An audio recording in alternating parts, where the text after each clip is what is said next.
Action Comics number 1, first printed June of 1938. The cover. A being, ostensibly human, holds a car above his head. No words other than the title. No hint of this fantastic being's identity. There's no suggestion that the people running scared are terrified citizens or fleeing evildoers. There is only a single incredible display of strength. This was the character's first introduction in the form of image. When he's introduced in text, the incantation to summon him traditionally has 4 speakers.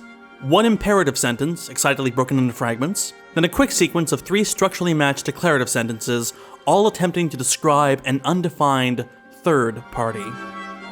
Look. Up in the sky. It's a bird. It's a plane. It's... Since his earliest forms, we've been instructed to look up in awe. Now, it's a bit of a cliché in this context to quote 19th century German philosopher Friedrich Nietzsche, especially his oft-repeated, little-understood declaration, "God is dead, God remains dead, and we have killed him." But it's necessary to understand his concept of the Übermensch. In a godless universe, that is, a universe devoid of higher laws granted from a divine source, morality would come from a theoretical individual able to overcome, or transvalue, their values, and serve as a liberating creative force, creating a new order of rank by embodying meaning, by being what Nietzsche called the meaning of the earth.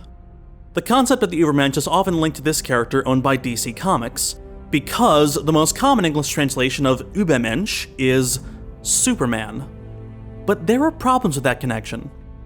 First, Über in German denotes something is above or over something else, while super in English implies high quality.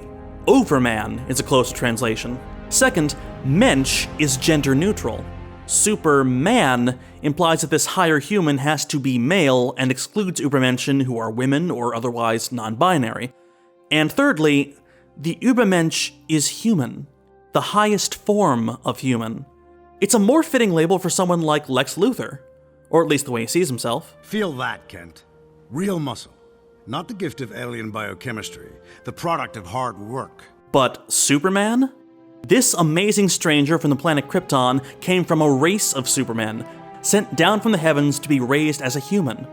Like Moses, a child sent in a basket from a dying family. Like Hercules, a strong man with the blood of Olympians. Like Apollo, beautiful, rational, and inexorably linked to the sun. And like Jesus Christ, they only lack the light to show the way. For this reason, above all, their capacity for good, I have sent them you, my only son. Superman can't be the Übermensch, because Superman is a god. I am far from the first or last person to notice this. It was that divine connection that would inspire later comics writers to appropriate old gods for the comic page, then create new ones, then deconstruct the very idea of the god. Of course, Jerry Siegel and Joe Shuster set the standard for all superheroes to follow, in many ways. Powers, costume, secret identity, the very prefix of super. The children of Jewish immigrants from Europe, Siegel and Shuster created a symbol of the individual's power over the system, written during a time when the individual was most devalued. It's telling that his first enemies were robots, Nazis, forces of tyrannical dehumanization, defeated by the sheer impossibility of Superman's presence. I don't believe it! He isn't human! But that's the supposed problem with Superman as a character. He's not human. He's too powerful. His abilities make him unrelatable, everything's too easy for him. He's not like, say, Batman, a normal man who pushed himself into becoming extraordinary. He sets an ideal we can never reach. He is mocking us just by being who he is. Think of the children who read his stories. How can they respect the hard-working mother, father, or teacher who's so pedestrian, trying to teach them the common rules of conduct, wanting you to keep your feet on the ground and unable to even figuratively fly through the air? Psychologically, Superman undermines the authority and dignity of the ordinary man and woman in the minds of children. That was a quote from Dr. Frederick Wertham from his tome Seduction of the Innocent. He successfully lobbied for the censorship of American comic books and helped turn Superman from a futurist power play into a silly, cartoonish, domestic farce, where his greatest threat wasn't Lex Luthor or Brainiac, but marriage to Lois Lane. That was Comics Code Superman, revamped for the patriarchal atmosphere of the 1950s, where a man's greatest enemy was often woman. You mean to say that you've been married to her for 15 years? Yeah, 15 years! Then they call me Superman. Ugly sexism, but it inadvertently hits on part of Superman's appeal. Just like the apostles who chronicled the life of Christ, his human companions are the way into the supposedly unrelatable Superman. Kryptonite isn't his only weakness. His heart is human, and he's made more human by his circle of friends. Ma and Pa Kent, his pal Jimmy Olsen, and the most important perspective in the Superman stories, that of Lois Lane. Easy, miss. I've got you. You've got me? Who's got you? Richard Donner understood this well. In this long take, Superman leaves Lois after a magical flight through the city. Superman. And then Lois answers the door, and in walks bumbling, awkward Clark Kent. In many ways, Lois is us. She loves Superman, only tolerates Clark. She loves the super, ignores the man. The most beautiful two-person love triangle in fiction. In his book Super Gods, comics writer Grant Morrison thought that Clark Kent was the masterstroke of Siegel and Shuster's creation. In his own words, Clark was the soul, the transcendent element in the Superman equation. Clark was proof that Superman could be us. He is God made flesh. He is the living spark of divinity in all of us. Just by turning and shedding our exterior selves, we could disappear into a streak of red and blue and perform the fantastic. Through the eyes of Lois, we look up in wonder. Through the eyes of Clark, we look in with pride. But Clark, over time, got just as many deconstructions as Superman. Here's a famous one. And what are the characteristics of Clark Kent? He's weak. He's unsure of himself. He's a coward.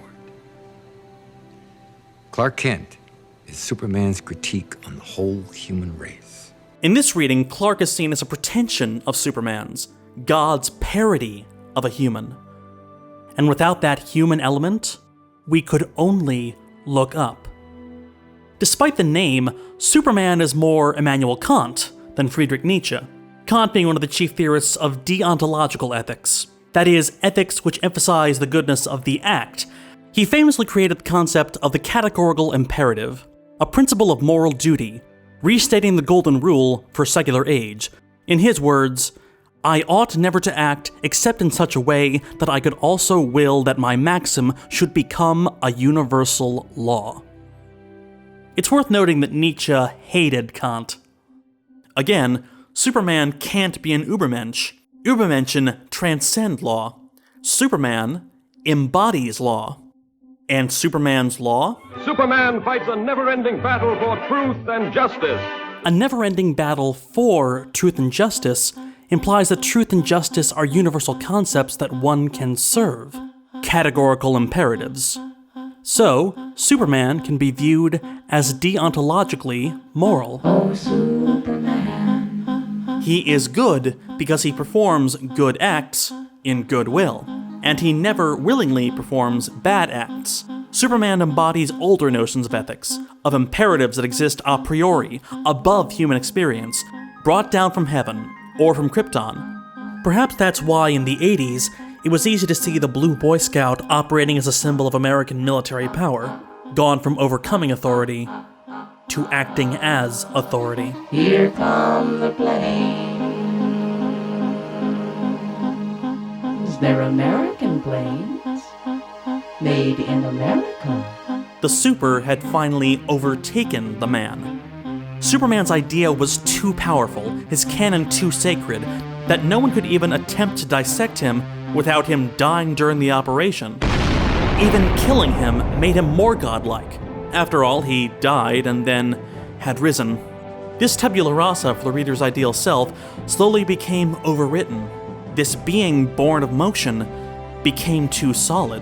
So writers over the years made dummy Supermen, reflections, dissections, parodies, and perversions of Siegel and Schuster's Son of Krypton. In DC Comics, Bizarro, Ultraman, Eradicator. In Marvel, Hyperion, Blue Marvel, The Sentry. In Image Comics, Supreme, Omni-Man. In Wildstorm, Apollo, Mr. Majestic. Mark Waid's The Plutonian. Garth Ennis's The Homelander. Kurt Busiek's Samaritan. All attempts to understand this ever more archaic idea. Where does that goodness come from? He simply couldn't be good. But that's the truth of his character. Superman is good. Superman is a symbol more than he is a character. He accepts without question that it is his duty to perform virtuous acts. But such a view might be anathema to Nietzschean morality. Nietzsche once wrote, "A virtue must be our invention. It must spring out of our personal need and defense. In every other case, it is a source of danger. That which does not belong to our life menaces it." What destroys a man more quickly than to work, think, and feel without inner necessity, without any deep personal desire, without pleasure, as a mere automaton of duty? Maybe that's why Superman seems unrelatable, simply because our views of morality have shifted. We can't accept an idea of good that comes from outside of human perception. The individual is stronger than ever before. We find our own truth, our own justice, our own way. We are more connected, more scrutinous of others, more aware of our own capabilities as individual actors. We are all little Übermenschen in our own way. That isn't to say that this view is wrong or immoral, not at all. It's simply different, perhaps more nuanced, and maybe more fit for our world today than the one that birthed Superman. After 75 years of oscillating between God and demigod, we decided that we prefer human heroes. Superman isn't an Übermensch, but we so desperately want him to be. It's not that we can't believe a man can fly. We can't even believe that a man can know that it's wrong to kill. And I was like, I really feel like we should kill Zod, and I really feel like Superman should kill him. And the why of it was, for me, I go, if it's truly an origin story, his aversion to killing is unexplained. It's just in his DNA, and I felt like we needed him to do something, just like him putting on the glasses or going to the Daily Planet, or any of the other things that you're sort of seeing for the first time that you realize will then become sort of his thing. And he's just like, I can't, how could I kill ever again?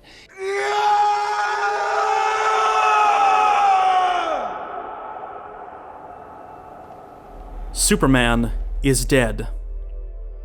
Superman remains dead. And we have killed him.